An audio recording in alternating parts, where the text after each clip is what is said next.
Dr. James Chun had always been a skeptic. As an anthropologist studying ancient civilizations, he'd heard countless ghost stories, curses, and supernatural warnings. None had ever proven true. So when the village elder in rural Anhui warned him not to drink from the sealed well, he smiled politely and ignored it. The well sat in a forgotten courtyard, buried beneath 1,000 years of accumulated earth and vegetation. James's excavation team had spent 3 weeks uncovering it. The stone seal bore characters warning of eyes that see beyond and the keeper who waits. Typical mystical nonsense, James thought. Probably just an ancient way to prevent contamination. But the water, when they finally broke the seal, was impossibly clear.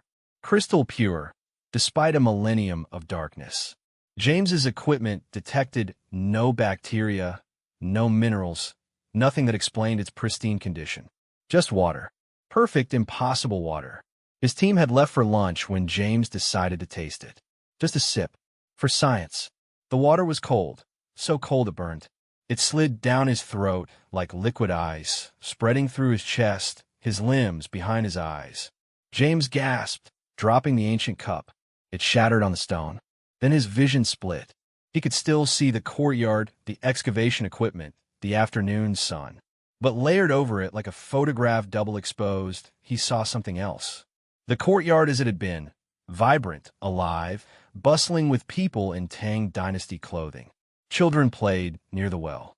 Merchants haggled, and, standing directly in front of him, so close James stumbled backward, was a woman.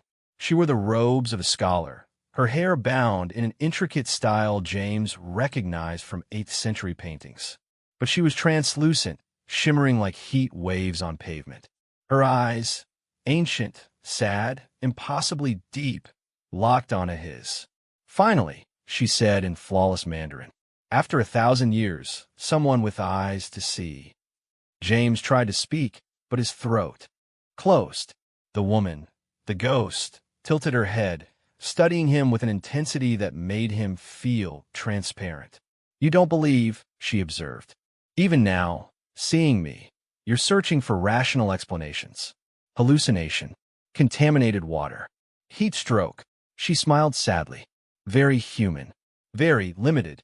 What are you?" James finally managed. "I'm keeper of the well, guardian of the boundary between what is and what was.